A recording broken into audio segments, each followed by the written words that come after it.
न्याय और धर्म के प्रहरी, क्षत्रिय शक्ति के संतुलन और ब्राह्मण तेज के प्रतीक भगवान परशुराम की जयंती के पावन अवसर पर मंगलवार को खेतासराय के बबनौटी स्थित रामलीला मैदान में एक कार्यक्रम का आयोजन किया गया, जिसमें आसपास क्षेत्र के दूर दराज के लोग ने सहभागिता दर्ज की।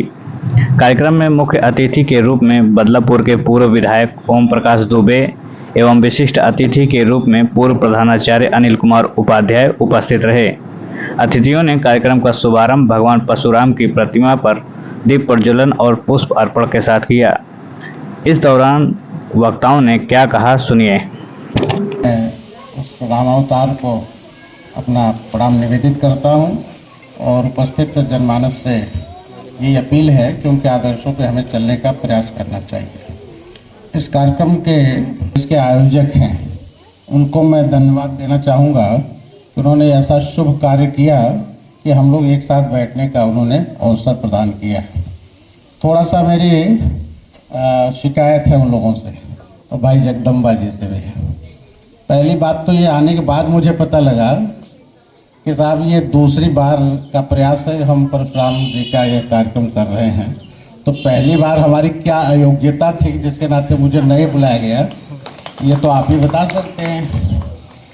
खैर, मैं आपको इस बात को आश्वस्त करना चाहता हूं कि अगर आपकी ये परंपरा चलती रही और आपने समय से सूचित करने का प्रयास किया, आपके बीच हाजिर हूं और मुझे थोड़ा सा ये अफसोस इस बात का हो रहा है कि जिस लेवल के हमारे मुख्य अतिथि थे, थोड़ा मुझे और सहयोग लिया गया होता तो इसे और भी व्यापकता दी जा सकती है और भविष्य में मैं आपको आश्वस्त करना चाहूँगा कि इसे व्यापकता दी जाएगी।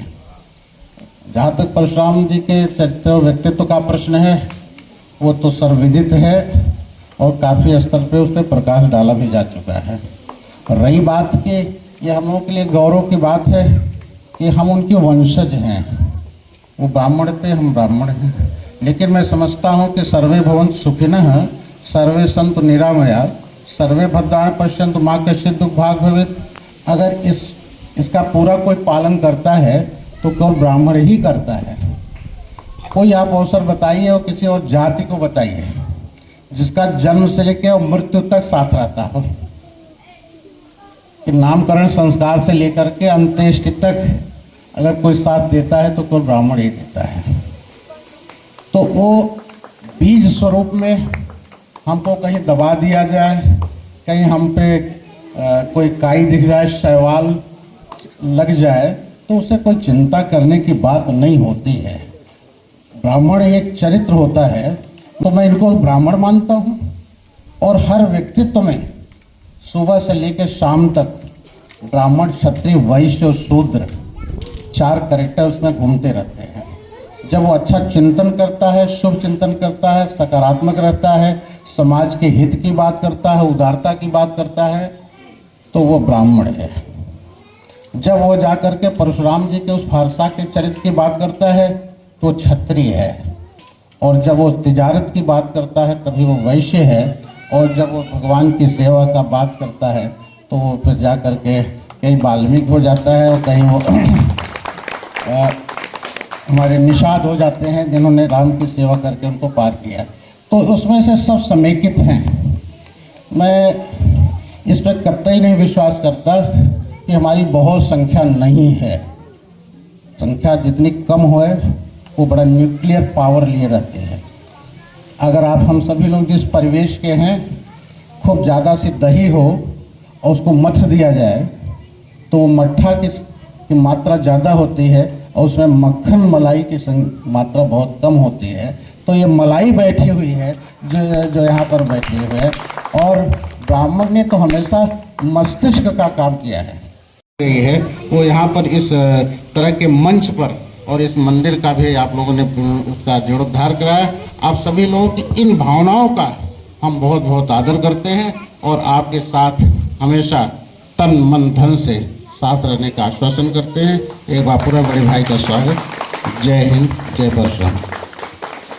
मैं भगवान परशुराम जी को नमन करते हुए यहाँ उपस्थित सभी हमारे भाई बंधु सबका अभिनंदन करते हुए अपनी बात आगे बढ़ाऊंगा।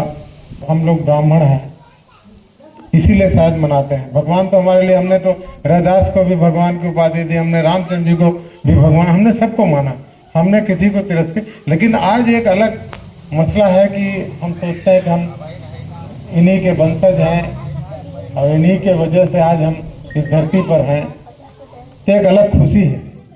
तो निश्चित रूप से पहले आपको भगवान परशुराम जी के बारे में थोड़ा जानना पड़ेगा। जो भी जानकारियां हैं, हो सकता है मेरी भी पूर्ण होगी या मैं नहीं मानता हूं, क्योंकि मैं भी अपने बुजुर्गों से, साथियों से कहीं लिखा पढ़ा कुछ सुना हूं, उसी को बता पाता हूं। जैसे यहाँ बैठे भाई साहब ने मुझसे कहा है वंश, तो एक्चुअली परशुराम जी के है वंश के राजा परशुराम जी के पिताजी दोनों साधु थे और यही सासाराम के आसपास उनका स्थान था। क्योंकि परशुराम जी का हम जमैथा के पास जो बताते हैं जमदग्नीपुर के नाम से, तो जब हत्या हुई परशुराम जी के पिताजी की, उनकी माताजी 21 बार, जैसे लोग विलाप करते हैं, रोते हैं छाती पीटकर, तो उन्होंने भी रोया और परशुराम जी ने कसम खाई कि मैं 21 चौकड़ी में इस खानदान का नाश कर दूंगा, न कि क्षत्रिय वंश का नाश कर दूंगा। कहीं कहीं बातें आती हैं, कृतियां आती हैं कि क्षत्रिय वंश का नाश नहीं किया, और वो भी उनके मौसा थे, सगे मौसा थे, और उस वंश को है वंश जो एक खानदान था, उस खानदान को 21 बार में उन्होंने नाश किया। तो कुछ जैसी क्षत्रिय हैं और हैं लोग इस तरीके से भी सोचते हैं कि नहीं क्षत्रियों का नाश कर दिया, तरह तरह की अफवाहें, तरह तरह। तो आप पहले बताइए कि परशुराम जी क्या थे, क्यों, क्या चीज़ें हुई हैं, जानकारी होगी। हम लोग जैसे यह कार्यक्रम कर रहे हैं, कम से कम घर में पूजन पठन भी इसके प्रति होना चाहिए। बैठ करके जो राम कथा, सत्यनारायण जी की कथा सुनाने जाते हैं, तो ब्राह्मणों से चाहूँगा कि आप परशुराम जी की भी कथा सुनाएं, उसको जाने समझें, प्रचार प्रसार होगा, उनके आदर्शों का प्रचार प्रसार होगा, तभी जा करके उनके मार्गों का अनुसरण किया जा पाएगा और उनको एक स्थापना। क्योंकि मैं भी खोजते खोजते बहुत खोजा, पूरे देश में पुरानी कोई परशुराम जी की मंदिर नहीं है। एक मुझे पता चला राजस्थान में, और एक बहुत मैं गया था जब जमैथा, तो बहुत छोटा सा टूटा फूटा सा मंदिर जो लोग बताते हैं, लेकिन उसकी स्थिति देख के मुझे नहीं लगा कि ये परशुराम जी के समय का मंदिर है, ऐसी कोई बात। तो कहीं ना कहीं कुछ विकृतियां हैं हमारे समाज में। और एक बात आपको बता दूं, मैं 60 के ऊपर हूं। यहाँ 3 तरीके की कैटेगरी है। एक नौजवान बच्चे हैं जो 16 से 30 की उम्र के हैं, 30 से 60 की एक एज ग्रुप है, और एक 60 के बाद। तो हमारा कोई भविष्य नहीं है। मेरा जो है, जो होना था हो चुका है, मेरा भविष्य नहीं है। तो मेरे लिए क्या काम है कि जिनका भविष्य है उनके लिए कुछ करके जाएंगे। तो भविष्य 30 से 60 का भी नहीं, वो कहीं ना कहीं स्टेब्लिश है। अगर किसी का भविष्य है तो 16 से 30 का भविष्य, और उस 16 से 30 की पार्टिसिपेशन इस काम में ज़्यादा होनी चाहिए, किसी भी बेहतर काम में ज़्यादा होनी चाहिए। जहाँ तक राजनीतिक बात होती है, तो मैं समझता हूँ बूथ पे 16 से 30, कम से कम 40% सक्रिय रहता है। अगर 100 वोट पड़ती है तो 16 से 30 की वजह से 40 वोटें पड़ती हैं, और वह सरकार का निश्चित करता है किधर जाएगा, लेकिन उसको नहीं पता होता है कि हम अपने भविष्य किस हाथों में दे रहे हैं और क्यों दे रहे हैं, कैसे दे रहे हैं, इसके प्रति उसके अंदर जागरूकता नहीं। उसको भी आपको जागरूक करना होगा। जहाँ तक मेरी अपनी बात है, जहाँ रह जाता हूँ, ब्राह्मणों की जहाँ मीटिंग होती है, वहाँ एक बात जरूर उठ के आती है कि ब्राह्मण में एकता नहीं। यहाँ पर भी मैंने सुन के मुझे नहीं अच्छा लगा, क्योंकि मुझे लग रहा था कहीं ना कहीं ये बात झूठ है। ब्राह्मणों में एकता नहीं, ऐसा नहीं है। ब्राह्मणों में एकता शादी ब्याह, रीत रिवाज, खान पान, जितना हम लोगों में एक है, मेरे ख्याल से सामाजिक दृष्टि देखा जाए तो 3 जातियों में नहीं। अगर आपके अंदर कुछ नहीं है तो आप ऑर्गेनाइज नहीं है। हम एक दूसरे के प्रति सजग नहीं हैं, हम एक दूसरे के प्रति जानकारी नहीं रखना चाहते हैं, हम ऑर्गेनाइज नहीं है। अन्य जातियाँ ऑर्गेनाइज, इसलिए आपको लगता है कि वो एकजुट है, और हमें आप खुद को जब देखते हैं तो आपको लगता है कि आप एकजुट नहीं। तो ऑर्गेनाइज होने के लिए क्या करना होगा, एक दूसरे को समझना पड़ेगा, मिलना पड़ेगा। बात मेरा आने का कुछ नहीं मकसद, मेरी फोटो खींचे न खींचे, मुझे कोई पहचाने न पहचाना, मेरे लिए महत्वपूर्ण नहीं है, क्योंकि मैं जो होना था जो हो चुका हूं, और ईश्वर ने वह सब कुछ दिया जो मैंने सपनों में नहीं सोचा था। मैं एक सामान्य परिवार से, मुझे याद है चौथी क्लास में फटी पैंट पहन के स्कूल गया हूं, और वो मेरे गर्व का विषय, मुझे उस बात से कहीं कोई शिकायत नहीं। तो मुझे सब कुछ मिला है विद्यार्थी से। हमारी जितनी लड़ाई होती है खुद से होती है। आप सभी जितने बैठे हैं खुद से लड़ते हैं, खुद से जब लड़ के आप जीतते हैं तब जाकर कहीं कोई इम्प्लीमेशन में कोई चीज। आप सुबह उठे होंगे तो आप कहोगे आज परशुराम जयंती है, मैं संचालन करूंगा और मैं ऐसे बोलूंगा, ये कपड़ा पहनूंगा, तरह तरह की आपकी चीजें सारी तय हुई होंगी, तब आके आप यहाँ उपस्थित हुए हैं और इस में भाग लिए। हर व्यक्ति के साथ होता है, मेरे साथ भी होता है कि मैं यहाँ क्यों आया, मैं इसलिए नहीं आया कि जाऊंगा तो मैं नेतागिरी है तो चलो नेता जानेंगे, चलो इसलिए नहीं आया। जब वीरेंद्र जी पहुंचे, बात भगवान परशुराम जी की थी, मैंने देखा, मेरे इन्होंने कहा 9 बजे का कार्यक्रम है, हम कहे 9 बजे तो मैं आ सकता हूँ, 9:30 बजे तक मैं आ जाऊंगा।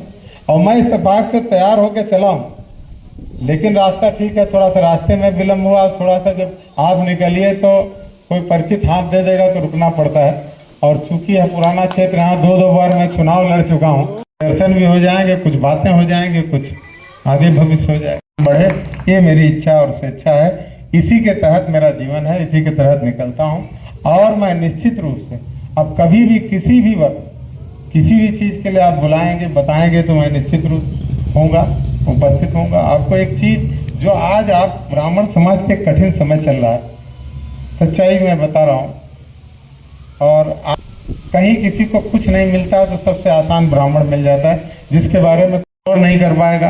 क्योंकि हम तो उस प्रवृत्ति के लोग हैं कि हम कहते हैं प्राणियों में सद्भावना हो, विश्व का कल्याण हो। हम तो जीव जंतुओं में सद्भावना की बात करते हैं, तो हम इंसानों के कैसे दुश्मन हो सकते हैं?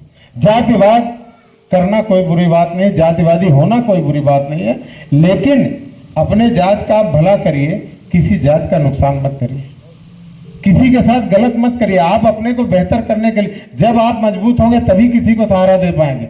इसलिए आप मजबूत बनिए, अपने लोगों को मजबूत, पहले घर ठीक करिए, परिवार को ठीक करिए, अपने अगल बगल के दोस्त यार समाज को ठीक करिए, सबको। आप तो पैदा ही इसीलिए हो, आप ठीक करने के लिए पैदा हुए, आपका कर्म ही है, कर्तव्य ही है। छोटे मोटे विवाद, छोटी मोटी तकलीफें आपस में बैठ के निपटा दी जाती थी, लेकिन आज की डेट में अगल बगल रहने वाला व्यक्ति एक दूसरे के हालचाल नहीं जानता। पहले गांव में कोई भूखा नहीं सो पाता, अगर 2-4 लोग ऐसे व्यक्ति होते थे कि जिनके घरों में खाना नहीं बनता था, गांव में उसरी पारी लग जाती थी और उनके घर भी खाना भेजा जाता। तो आपको सामंजस्य बैठाना पड़ेगा, समाज की कुरीतियों को दूर करना पड़ेगा, ये जिम्मेदारी आपकी है। जो भी गलतियां हुई, कुछ गलतियां हमसे भी हुई, उन गलतियों को आपको ठीक करना पड़ेगा। लोग दिखाते हैं, अभी पिक्चरें आ रही है, अभी उस पर आ रहा है, एक दिन किसी उसने कश्यप उसने कह दिया कुछ अंडबंड, तो एक फ्रस्ट्रेटेड आदमी, उसने तो एक बार कहा, आपने अपने मुंह से 50 बार कहा, क्यों कहा भाई? नहीं कहना चाहिए, लेकिन गलतियां हुई हैं कुछ ना कुछ, उसको तो सुधारना पड़ेगा। तो बचाना है तो ब्राह्मणत्व को बचा लीजिए, क्योंकि हिंदुत्व कुछ है नहीं। हिंदुत्व आपके ब्राह्मणों का बाई प्रोडक्ट है, आपकी वजह से ही हिंदुत्व पैदा हुआ है, आपने बनाया है हिंदुत्व रीति रिवाज, और आप नहीं बचेंगे तो धीरे धीरे यह खत्म हो जाएगा और कुछ मत भ्रष्ट, पथ भ्रष्ट लोग आपके खिलाफ अन्न बन बोलना शुरू कर देंगे। तो इसी के तहत मैं निकला हूं और निकलते रहूंगा, मिलते रहूंगा, दिखते रहूंगा, आप कहीं ना कहीं मुझे सुनते रहेंगे। और अब मेरा यही मिशन है, मुझे बड़ा आदमी मत समझिए, मुझे भाई समझ लीजिए, बेटा समझ लीजिए, दोस्त समझ लीजिए, और कोई भी जरूरत आप अपने काम आप कितना उसमें तत्पर हैं, तभी बाहर से कोई मदद मिलेगी, नहीं तो नहीं मिलेगी। मैं बता दे रहा हूं, थ्योरी है। मैं कहता हूं आपकी क्षमता, आप ऐसे मांगिए मुझसे कुछ कि हमारी ये क्षमता हमने एकत्रित किया है, इसमें कुछ घट रहा है, पूरा करो। हम कहते हैं मैं पूरा करूं, या तो मैं एक दिन आपके साथ इसी उस खेतासराय में निकल दूंगा, आपका कोई काम बजट का नहीं रुकेगा, मेरा चला निकल के हाथ मांग। हमारा तो मैं ब्राह्मण हूं, मैं मांगने के लिए पैदा हुआ हूं, लेकिन मैं अपनी क्षमता लगाकर, बिना क्षमता लगाए मत मांग। और कब क्या मांगना है, शादी के समय गाली अच्छी लगती है, ऐसे किसी को गरिया देंगे तो FIR हो जाएगा। तो कब क्या मांगा जाता है, इसको भी निश्चित रूप से ध्यान। एक अच्छी बात यह है कि आप एक तो ये कम से कम पीपल का पेड़ नहीं तो 150 साल पुराना होगा, कम से कम होगा। यहाँ जो सबसे बुजुर्ग बैठे होंगे वो भी इसको बहुत बड़ी साइज का देखे होंगे। तो हम लोग आज पीपल के पेड़ के नीचे बैठे हैं, इसमें बोलते दैवी शक्तियाँ होती हैं, क्योंकि ये 24 घंटा ऑक्सीजन देता है। यह आपके लिए बहुत ही शुभ है, लेकिन घर से कहते हैं बेसाथ में घर से थोड़ा दूर होना चाहिए, छाया न पड़े, क्योंकि अगर एक ऑक्सीजन दे रहा है तो कार्बन डाइऑक्साइड इसके नीचे भी एकत्रित होती है। तो अच्छा लगा आपके बीच में। मैं पहली बार इस गली मोहल्ले में तो पहली बार आया हूँ, नाम सुनता था, इन्होंने जब बोला बीरन जी को फिर से धन्यवाद दूंगा। तो आप सबको बहुत बहुत धन्यवाद, आपने बुलाया, मैं आपके बीच आया और अपने आप जो मुझसे उम्मीद किए होंगे निश्चित रूप से उस पर बात होगी, उसकी योजना बनेगी। हम कहते हैं कुछ मदद कर देने से नहीं, ऐसी कुछ मदद ले लीजिए कि हमेशा मैं आपके बीच में रहूं, हमेशा आपके बीच में रहूं। उस मदद का तो एक अलग आनंद है। मैं जब चाहता हूं आपके बीच में रहना, तो उस रहने के प्रति कुछ व्यवस्था की जाए, कुछ बात की जाए, हम लोग एकत्रित हुआ जाए। लड़ाई तो लड़ना शुरू कर दिया हूँ, लड़ाई, और मैं समझता हूँ किसी अच्छे काम के लिए भीड़ की जरूरत नहीं होती, उसके लिए कुछ लोग शुरू करते हैं। और जब लोगों को ठीक लगता है तो भीड़, तो जब नदी में पानी की बरसात आती, बाढ़ आती, तो नदी में सारे पानी बहते हैं, अच्छे बुरे सब बहते हैं। और फिर जब बरसात बंद हो जाती है तो गंदगी किनारे लग जाती है और अच्छे लोग आगे चल जाते हैं।